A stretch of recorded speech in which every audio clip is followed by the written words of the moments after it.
Welcome to Fearless Females, where ambition meets resilience.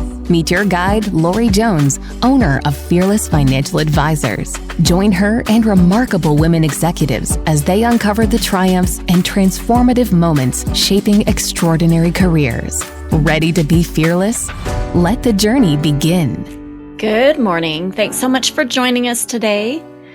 I'm super excited to see everyone back and listening. Shout out to our sponsor, Fearless Financial Advisors. And I'm not sure if you guys noticed my LinkedIn, but I joined Tandem Financial. So I'm part of a bigger group. I'm still keeping the Fearless Financial Advisors brand, but I get to have all the insight and wisdom from a group of 5 advisors, which I'm really excited about. Tandem has ran a really great ship. They've got a lot of support and resources for me, and they're just good people. So I'm super excited about this change, and I feel like it'll do a great job of supporting me and my clients. So they're just the greatest, neatest people to kind of get to know. So check out their website if you're interested, Tandem Financial and Fearless Financial Advisors. So today we are talking with Hannah Hembree Bell, and this is the quote that I loved the most. I asked her, I said, how do you know when you should try? Like when you're scared, when you're looking at something, how do you know to try instead of stay safe? And she says, I'll give everyone who's listening a mantra. Choose the bigger life. So when presented with 2 choices, there's like stupid, jumping off the side of a cliff. Obviously don't do that, she said, but there's a degree of reasonableness. But when presented with 2 options that seem pretty good, one of them stretches you to become bigger or more, or take a chance, or have some new experience, or go some new place, or meet some new people. Always choose that one over staying safe and staying in the same situation. I loved that thought. And I am so excited for you to get to hear all of her other insights. Let's get started. Good morning, Fearless Females. Today we have Hannah Hembree Bell. She's the founding attorney at Hembree Bell Law, and I appreciate her coming on today. Thank you so much, Hannah, for doing this for us. Yeah, absolutely. Thank you so much for having me. I'm excited to be here. I'm excited to get into your story and learn just a little bit more about you. But before we get started, I always ask the first question, which is, I love reading. What is your favorite book? I was thinking about this recently. And it's sort of like in what genre, but the book, I think I would go to like what's been the most impactful book for me. And really, I have a tie for 2. Can I say 2? You can say 2. And one is like very apropos of our convo. So the first one would be The Power of Now by Eckhart Tolle, or Tolle, I think is how he says it. And that was the very first book I read about mindfulness that introduced me to that concept at all, and presence. And actually, something I was just thinking about as I was walking down the hall just a second ago. So I would say that's been the most impactful to my life, and something that I return to again and again. And then practically impactful is, I guess that one is practical too, but Die with Zero. Have you read that book? Oh, yeah. So this is in the financial area. I forget the guy's name, Die with Zero, but it really revolutionized the way and my husband approach our finances. And the concept in the book is talking about basically spend your money in on things you're going to enjoy while you're alive, like versus hoarding all this money and then passing it along to your kids who by the time they get it, hopefully are in their 60s or 70s.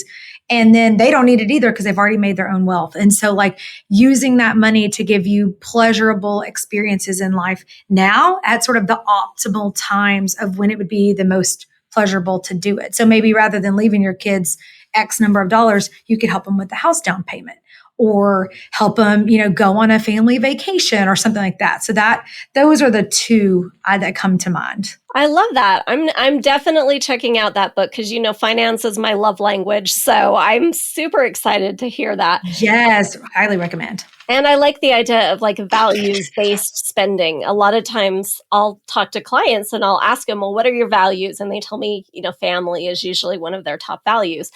And then they'll tell me that they're spending like hours and hours and hours and hours at work and none of the time with their family. And I'm like, hey, we've got to disconnect here. Let's talk about this. So I love that it talks about like actually spending money on things that you find important and that you value.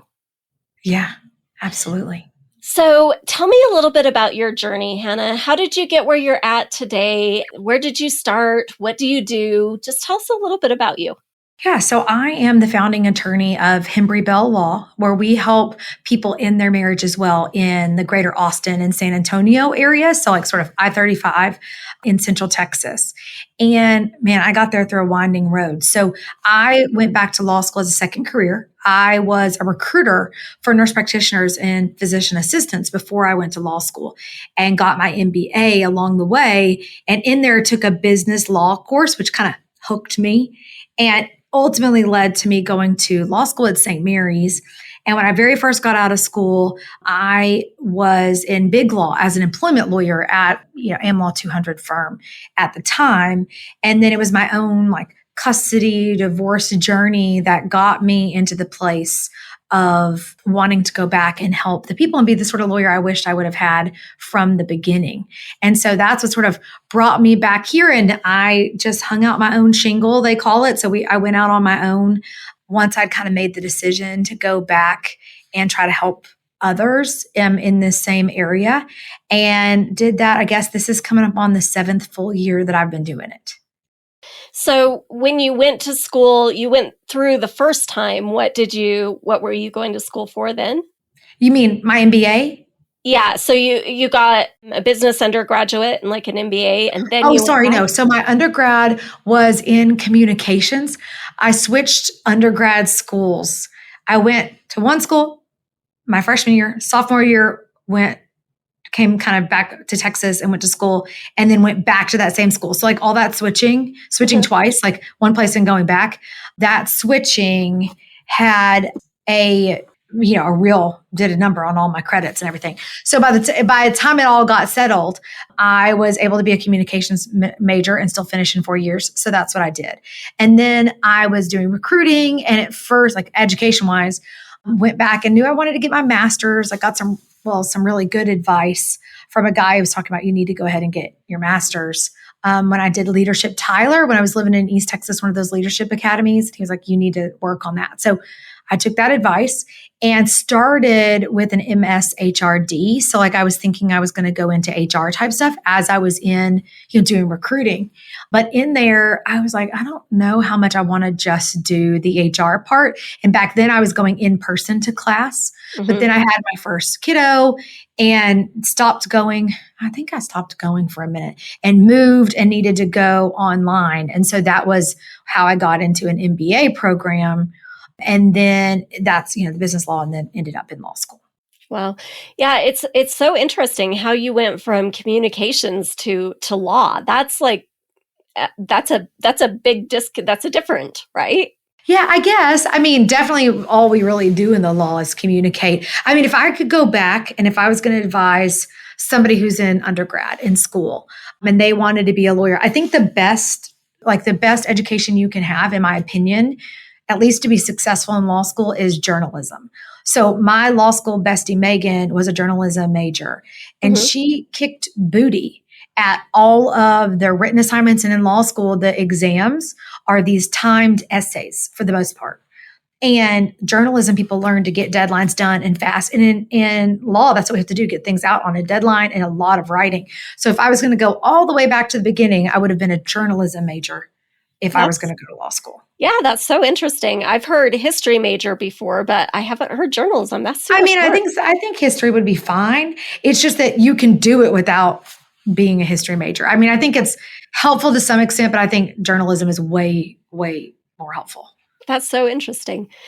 So, Hannah, tell me a little bit about, through your journey, is there an investment that you've made in yourself that's really made the difference where you're like, oh my gosh, I just wouldn't be where I'm at today without this? Yeah, I mean, absolutely, it would be about just education. And I mean that in the biggest, broadest sense. Both, I just told you about my formal education, but then there's also, personal growth, mindset development, education. And that's an investment you make in yourself that no one can ever take away from you. And so for me, like I'm still paying on student loans. At this point, it's because the interest rate, it just, makes the most sense to leave it and pay it out. But I mean, like $200,000 worth of student loans by the time it was all said and done. And I wasn't the most smart. I just did what I had to do to make it work. I was a mom and going back to school. And so I had like loans plus loans and stuff like over and above the cost of tuition to help with living expenses. And anyway, that's not what people would not necessarily give you that financial advice. However, for me, it's paid off. I mean, hundreds fold at this point, just from a dollars to dollars perspective, but just in who you are in that education. It's not something you can ever lose.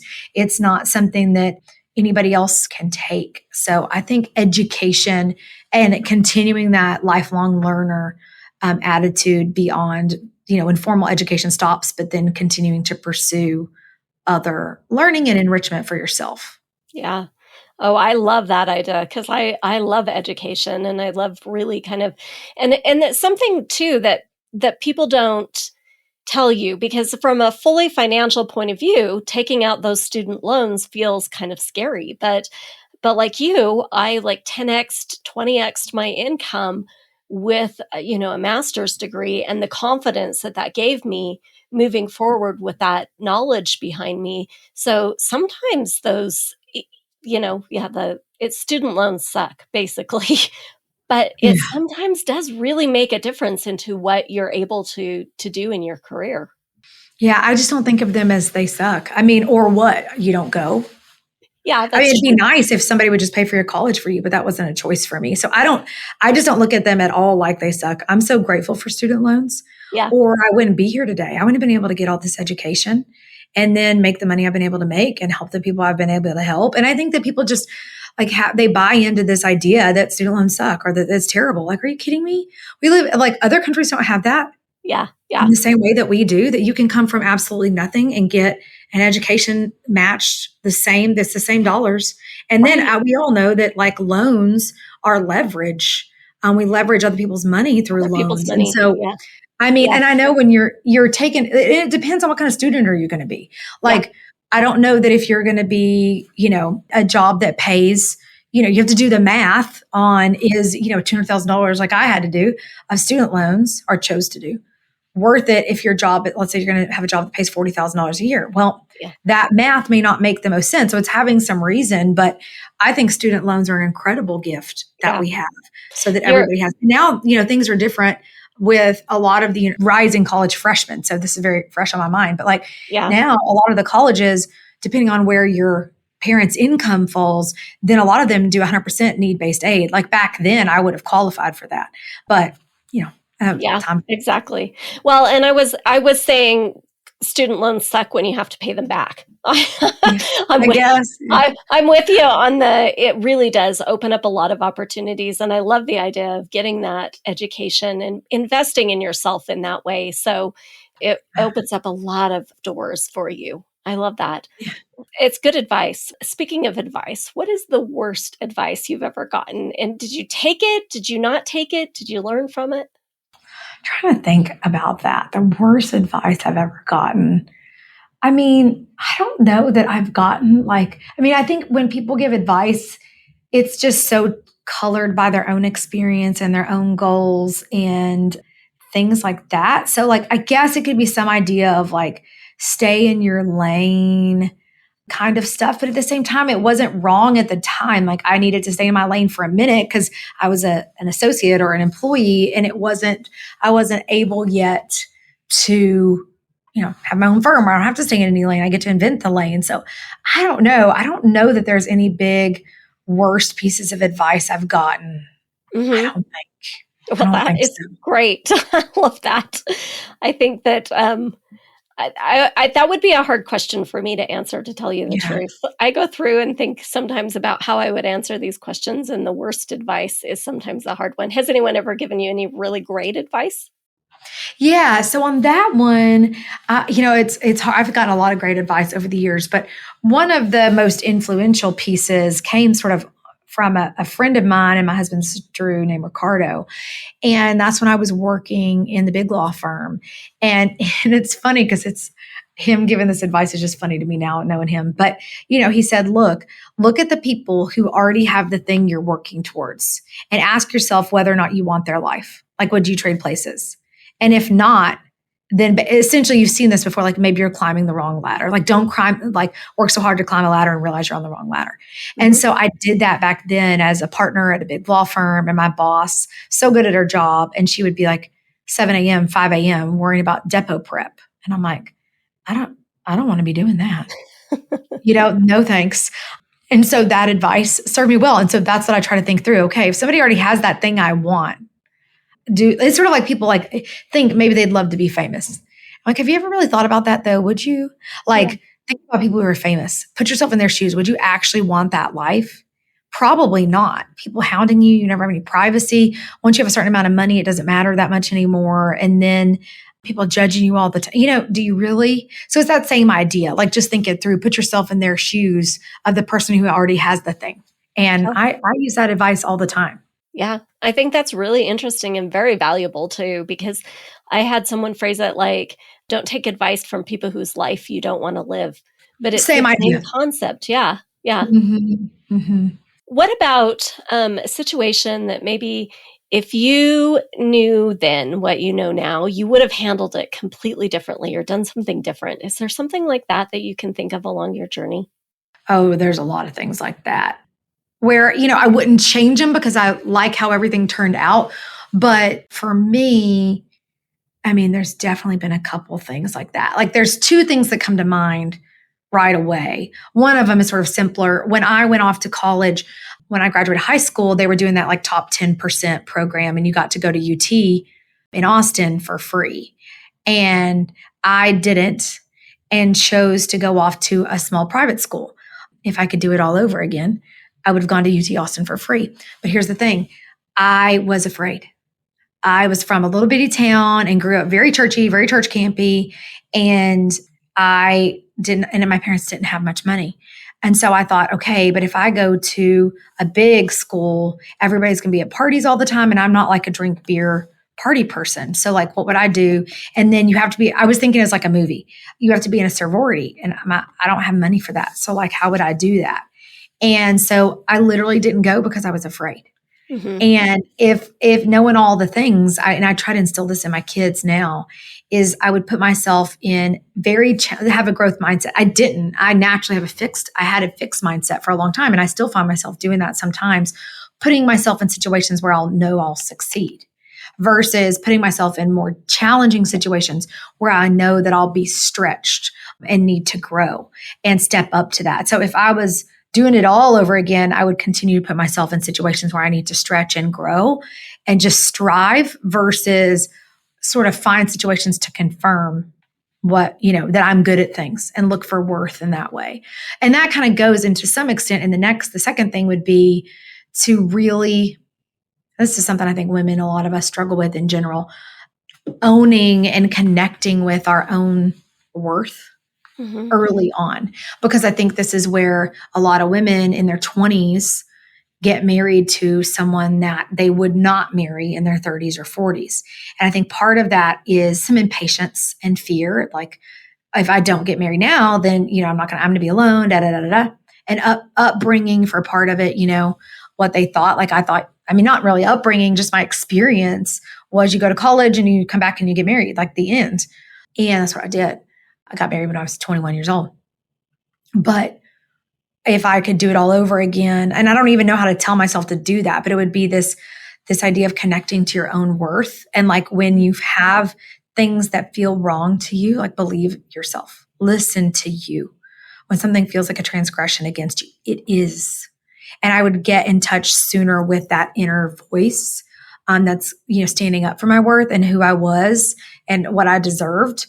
I would have listened to her a lot sooner. And then I wouldn't have found myself in lots and lots of situations. Yeah, it is. It's easy to question yourself and wonder if do I really deserve that, or am I really worth that? And finding that inner strength to say, I am worth that, and I'm going to stand up and say I am. That's hard. Yeah.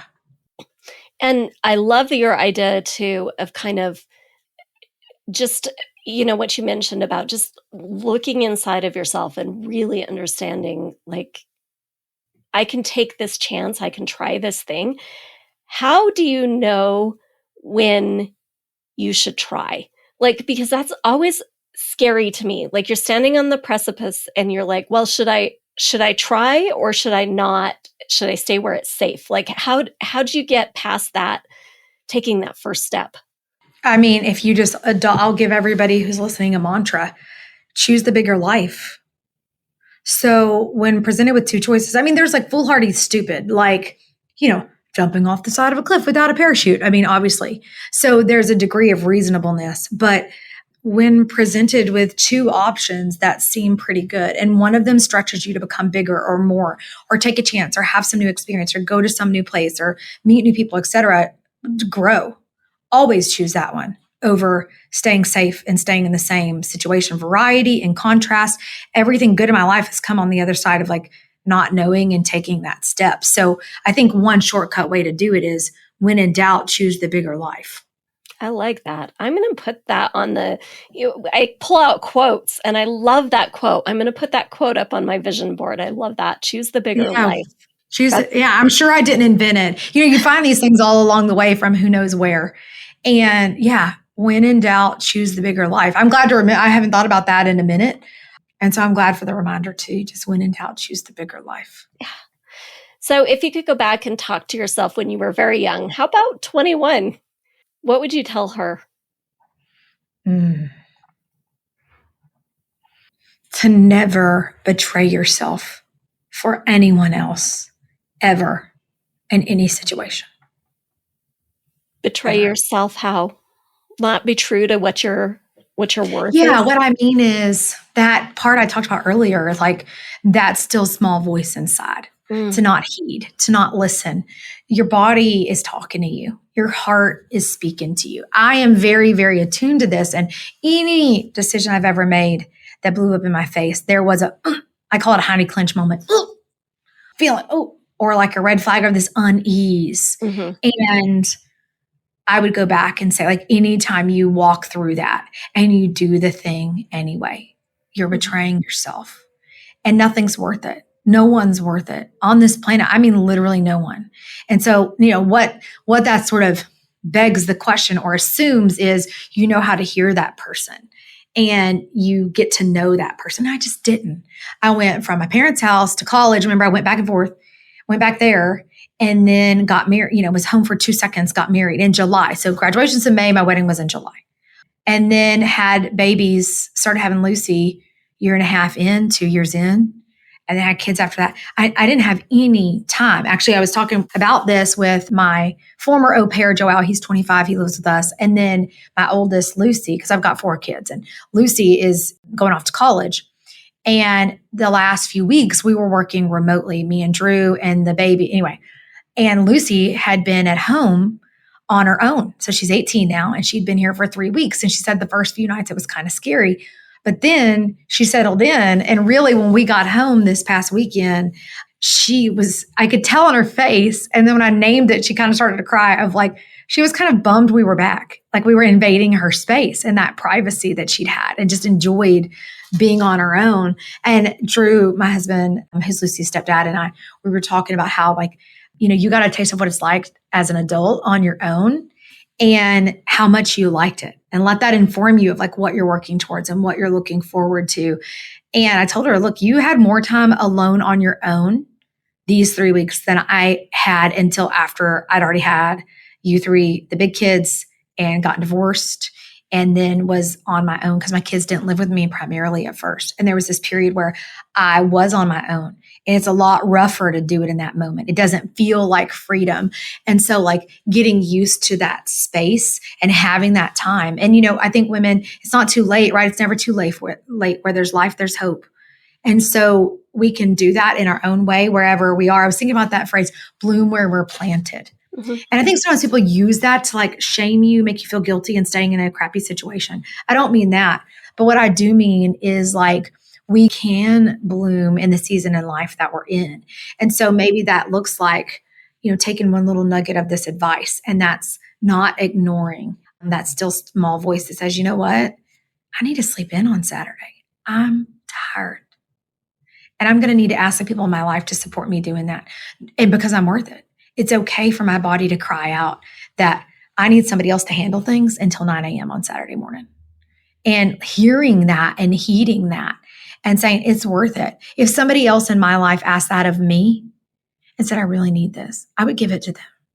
And so we can ask the same. And even if you don't maybe have a support system in your own home, like babysitter, mom, friend, cousin, and you say that, right? So it's like about listening and heeding that voice. That's all we're left with. Everybody else can come and go. I learned that lesson because I was divorced. My kids didn't live with me at different times. I've had strange relationships with, a couple of my kids at different points. So I learned truly the hard way how on your own you actually are, which is both the scariest thing and the most amazing thing. Yeah. Because I'm enough for me. And maybe I'm not. Maybe people listening don't feel this way yet. And I'm not saying I do every day, but I think it's a thing. Once you're enough for you, ain't nothing can touch you in life. Mm-hmm. I like that. Yeah. And so if you can get to that place, and whether you're a kiddo just starting out, or you're a mom, or your grandma, I think, or just a single person, you have that option where you are now to make a commitment. And I would say, like, you don't got to make a forever commitment. You may not be ready to say, I'm never going to betray myself again. But maybe you could say, I'm really going to try not to betray myself when I'm aware I'm about to do it. I'm going to try. And I'm going to see if I can string together a few opportunities where I didn't do that. And what that means, what you do when you do that is you value yourself. And that goes into our worth. I'm worth it to say I need to sleep until 9 a.m. because I'm tired. Or I need to go back to school because I'm unfulfilled. Or I need to leave this marriage because I am, not satisfied. It doesn't serve me anymore. And that's why we've started through My Confident Divorce. So I have the law firm, but I also have a group of women in the My Confident Life Women's Circle. And we can probably put a link like in the show notes for this, where people can join with other women having conversations just like this. Yeah. I think we don't talk about it enough, just to say like, hey, I see you. It matters what you need. Oh, later. Oh, it doesn't matter. I can do without, sacrifice is not a virtue. They want us to think it is, especially, the men out there. They want us to think it is because they're usually directly who benefits. Our kids want us to think it is because they're the ones who benefits, and bless their hearts, it's just their kids. But if, for anybody who this sort of stuff resonates with, we're offering the first 2 months for free for anybody to be in the circle and to join. So I'd love to have them, and maybe we could share that information in the show stuff. Yeah, that's great. I'll put that in there because I really do think that as women, a lot of times we question our own right to take care of ourselves. We question our own ability to say, hey, we think it's selfish maybe sometimes rather than healthy, right? I just think selfish is another one of those things, like paying student loans is terrible. No, it's not. I mean, it's not like paying taxes is the worst. No, it's not. Like, don't you want the ambulance to come when you call? Yeah. Well, yeah, I do. So to me, being selfish, yeah, you're just you. You're only responsible ultimately for you in this life. You only get one shot. You don't get a do-over. And selfish just means like concerned of self. Mm-hmm. Who else are you supposed to be concerned about? Everybody else. And then what? This is your life. They have their own life. Let them be worried. And that doesn't mean, and I think it's sort of like people just want to be so baby out with the bathwater, or like, binary A, B, black, white, and thinking. So that if I receive anything good or prioritize my own well-being, like sleep, I think as moms in particular is one that's hard, that somehow that makes me like it's an immoral thing that I'm doing. And it's selfish. Like if that word is a weapon, why would I not be concerned about my own desires and needs? who, if not me, then who's going to do that for me? And then what? So then, I mean, if you just think it through logically, so you worry about everybody else's everything, but then if they're worried about everybody else's everybody else, I mean, who's ever watching out for themselves? And those people get to take advantage and have whatever, you know what I'm saying? So I don't know. I just don't think of it as selfish, I guess. Yeah. Or even if so, I don't think that's a bad thing. Yeah. Yeah. Taking care of, I love that how you talked about taking care of yourself or self-care. Yeah. It's not selfish, it's self-care. And I think that's so important for women in general, because we do spend a lot of our lives just giving and then we get worn out and burnt out. And that's not a good place for anyone to be. It's not good for our kids. It's not good for our relationships. It's not good for us. Yeah. Yeah. What about, Hannah, this is a question. What scared you the most when you started your career? And you seem a little bit fearless. I'm not sure anything scared you. Oh, I always say this, like, it's not fair in some ways in that I was born I feel like I was born with an extra dose of courage as a person. Ballsy, kind of impulsive, quick starter person. And it's also true, I've been afraid a lot of times about things. But I think like starting my career, it depends on what part you mean. I think of like probably the best place to ask that question is when I started the law firm. Mm-hmm. I left the big law thing and then did this. And again, I asked myself that question I was telling you about, check-in of the person who has the life that I'm working toward. And I don't want that. And I don't want that. And so for me, I'd had this sense, like I'm a very purpose-driven person. I wouldn't be able to do work that my heart wasn't in. Like my confident divorce, my whole heart is in that. Helping women prepare to get divorced without losing their kids, money, or sanity. Okay. So like I am made that way. So for me, okay, I need to do something that's purpose-driven. I really liked the people I worked with and everything, but it was just not going to work out. So it was like, well, it may work and it may not. At the time, my now husband was then my boyfriend. Maybe he was my fiance then. Yeah, he's probably fiance at that point. He gave me a little loan to get started. So I had that and I figured, okay, if this doesn't work out, I'll go back and get a job because I left on good terms and everything with them. I'll go back and get one of these kind of jobs. So I guess like I'll, any decision I'm going to make, like what's the worst that'll happen? If you can accept the worst case, relatively worst case scenario, obviously there's like things, you can mentally get your brain into like homelessness or death, but let's say what's the most normal set of outcomes. And if you can kind of live with that, like it's a failure. And then I've really I try to at least live out win or learn. So either it'll go really great or I'll learn and then I won't burn bridges and I'll come back or I'll figure it out at the time. Mm-hmm. So that's, I guess, I think it was a little bit scary kind of, I don't know. I don't remember feeling really scared about that. I mean, I think more so it's a subtle thing for me than this like paralyzing fear, even just branching out and like with my confident divorce stuff, because I've got a successful firm and like that should, I can wrong make myself. That should be enough. I've already done it. Just I could, chill a bit. I'm not really made of chill in that way. And so, putting myself out there personally in a different way than is the firm through my confident divorce and trying to show up online in a real way, I think is a little bit more like that. And I'm a work in progress learning. Like that's when it cost me something. Like start the firm didn't cost me in the way it would cost other people in terms of fear. Showing up like truly vulnerable time and time again, putting yourself out there on the computer for me is a place where it feels like this, like, oh, I don't know. Why would anybody care? Why would they listen? Like, it feels like that, like second guessy more than afraid, I guess. So it's where the way I'm trying is just keep doing it.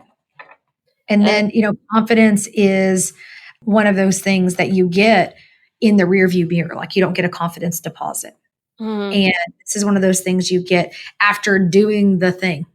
And then you can look back and be like, oh, I am brave. I am strong because I did hard things. But if you're never doing, going outside of your comfort zone, if you're never trying anything new, how would you ever have confidence? Because you just don't get it ahead of time.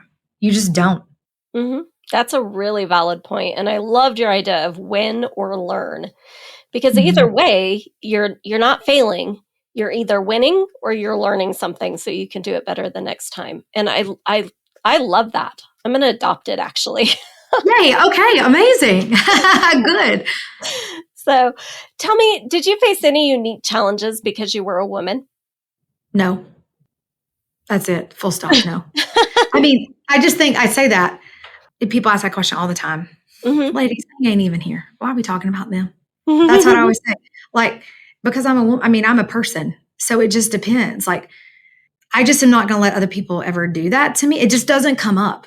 Mhm. In fact, being a woman, I think is a huge asset. I think it's such an asset. We're naturally made to multitask and to care and to nurture and with good energy and like all of that. And I don't know. And like, it is a great time to be a woman as far as I'm concerned. I mean, I know there's some wild political stuff going on. I don't get too caught up in all of that. And, you know, I got to balance kids, but so does my husband. And yeah, like our division of labor and the energy of running a home and a family is our own unique way of doing it. But there's trade-offs. Like there's things he handles and there's things I handle. Drew cooks all the food at our house that we eat, basically. I don't. So does he, you know, face more challenges because he's a man? No. I mean, so I don't know. With that question, I think it kind of, it's like it, when people ask that, like, I mean, this is not 1960, you know, so no. Even when I was in a big law firm, I mean, I guess it might have come up if I would have had those kids in the middle of it and maybe like I got lapped, but the firms are always trying not to do that. So I don't know. Not really. I think it's only ever served me. And I think us women own that. Like, don't let nobody can make you feel inferior without your consent. And so like, Mhm. you need to be a woman. I mean, I guess the only thing would be like you have to literally have the baby and have that time off. But I think that just like the workplace in the world has mostly accommodated that.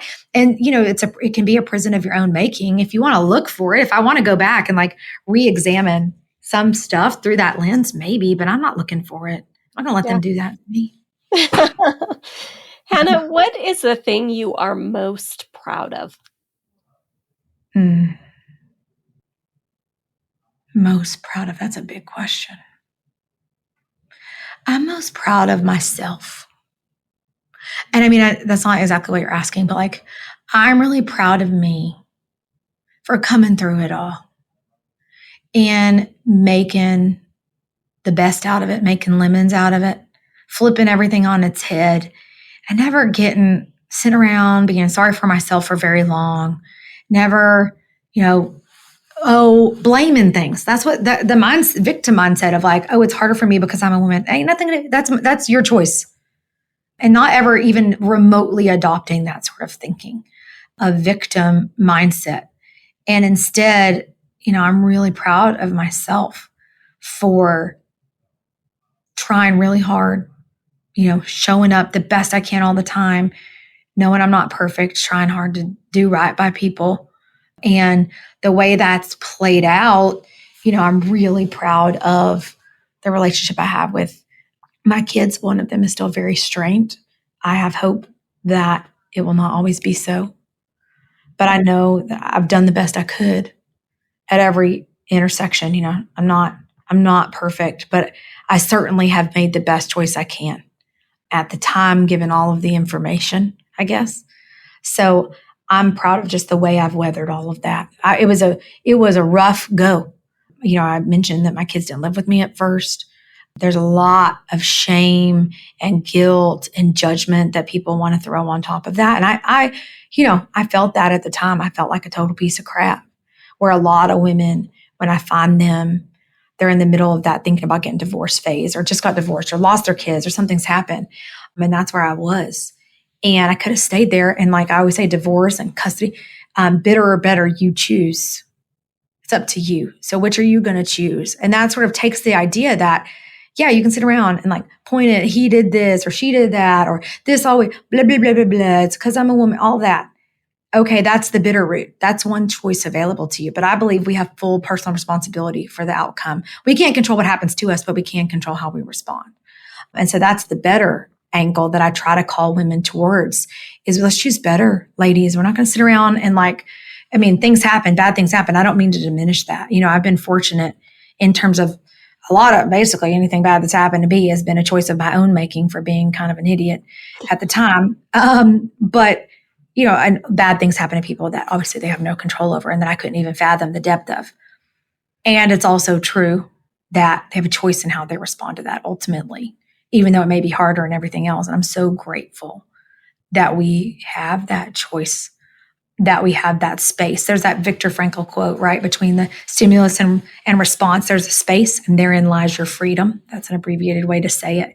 Mm-hmm. And so finding the space to respond is how you get freedom and control in your own life. I mean, control with a little c, like we don't actually have control over anything, but allows you to kind of get fully in full responsibility for your own outcomes. I'm just not going to let anything that happens to me, at least to date, that's my plan, knock on wood, to con or change that for me. It's up to me.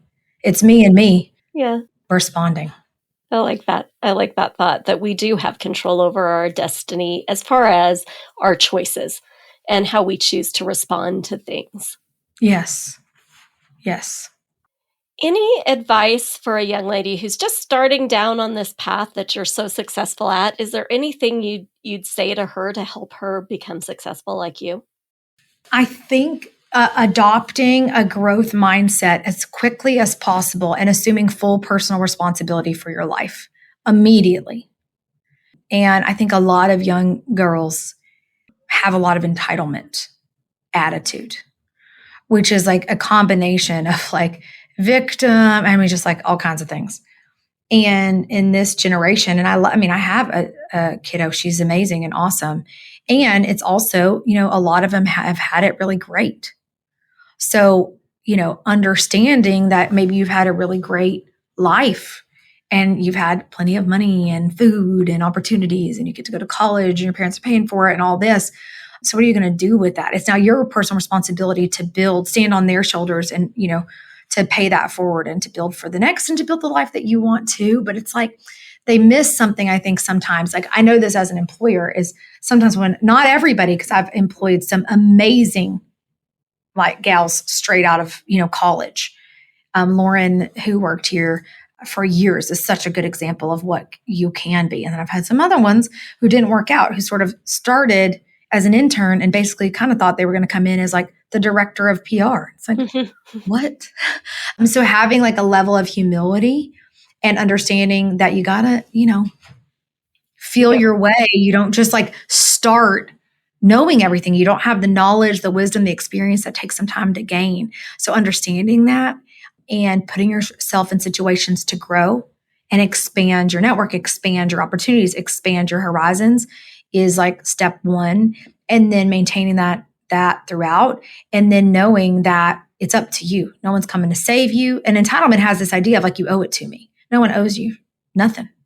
Nobody owes you anything. Not even your parents. They don't owe you anything. Once you're 18, the state doesn't even say they owe you anything. Mm-hmm. So everything you get from there is just bonus. And what you do with it is up to you. It's on your shoulders. There's no one coming to save you. And I would do that. I would try to adopt those two things as quickly as possible. I love that. Thank you so much, Hannah, for sharing your journey and just some of your wisdom. I've got a couple things to put up on my vision board, so I appreciate your just talking through your experience. If I have a young woman who's listening to this program that wants to ask you a question, how does she get in touch with you? Probably in that instance, well, she could join the circle on myconfidentdivorce.com/circle. And she could join in there with like women giving lots of advice, like at pivotal life moments. A lot of them will be divorce-based, but not everybody. Another thing would be to follow us on social media. Hannah Canna, like my name, Hannah, and then Cannah. Send us some DMs. And maybe if there's some questions, I would love to pick those out and answer them. Or if I do a live, then join and we can talk on there too, I think would be the best way to follow. And we're on all the social medias everywhere. I love that. Well, thank you so much, Hannah, for your time today. I really appreciate it. Yeah, thank you. Thanks for having me. I appreciate it. It was so much fun.